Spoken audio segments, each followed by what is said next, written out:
Hello, good day everyone. I welcome you all to this channel with Islamic greetings. Assalamu alaikum wa rahmatullahi wa barakatuh. So today we look at another interesting question on initial equation but in form of a quadratic. So we can apply initial equation in form of a quadratic or simultaneous linear equation, but today we commence with quadratic nature of initial equation as you can see on the board. But before I commence with these solvings, I would like to give a brief insight on what we mean by quadratic nature of initial equation. Now look at this problem for example. You discover that the highest degree power of the unknown, which is x, is raised to power of 2. So whenever you have an expression like this, of which the unknown you are looking for has the power of raised to power of 2, it is said to be in a quadratic nature. Okay, so let's commence with this. Now we have this problem. Of course, this is going to be written down as 3x raised to power 2. Then don't forget you change this one to what? 3 raised to power 3 into what? X. And also this will be 3 raised to power of what? 2. Okay, now after that, I can easily cross multiply here, but I don't want to do that because I want my x raised to power 2 to be on one side. So the best thing is to combine these two together. So you retain this as 3x raised to power of 2 is equals to, that will be 3 raised to power 3x all divided by 3 raised to power 2. Can you see that? I simply combine these two into linear form like this. So continue, you have 3x raised to power 2 is equals to, now law of indices, they have the same base, then I have 3x minus 2.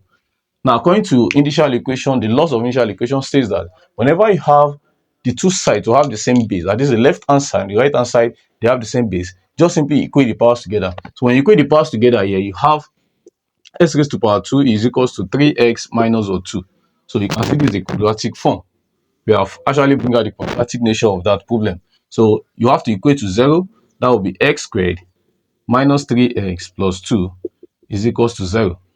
Now in quadratic equation, you have to look for the product, you have to look for the sum if you are to apply factorization method. So let's look for the product here. Of course, the product here is simply 2x squared and the sum is simply the one at the middle, which is minus 3. So when you think of two numbers that the factors of 2 and 3, that is, when you multiply the two numbers together, will give you the same product we have here, and also that same number will give you this negative 3. So it's simply going to be 2 and 1.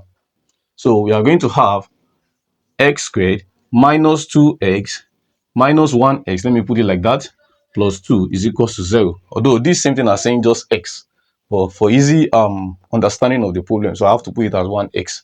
Okay, after getting this, you put them into segment like this, into pairs. Common factor here is x. Factorize this out. Similarly here, what is common to what can go in these two of them is 1. Bring the 1 outside, x, then minus times plus gives minus, then 2 is equals to 0. So you can see that the two inside the bracket are the same. That is the rule of quadratic. Whenever you have the two inside the bracket to be the same, of course the two inside the bracket must be the same thing. So whenever you have them to be the same thing, just pick one out of them. So you have x minus 2, and the one outside the bracket will also be put into bracket like this, is equals to 0. So when you equate out, you have x minus 2 is equals to 0, or x minus 1 is equals to 0. So from here, we can have x equals to 0 plus 2, or x equals to 0 plus 1. So here will give us x equals to 2 or x equals to 1.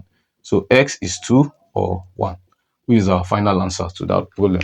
So we have been able to solve the problem according to the quadratic nature of initial equation. So in my next class, I'll bring out more questions on this. But please, if you are yet to subscribe to the channel, just like I said before, kindly hit the subscribe button now. Turn on the bell notification so as to get notified about my next video. I'll see you guys in the next class. Bye for now.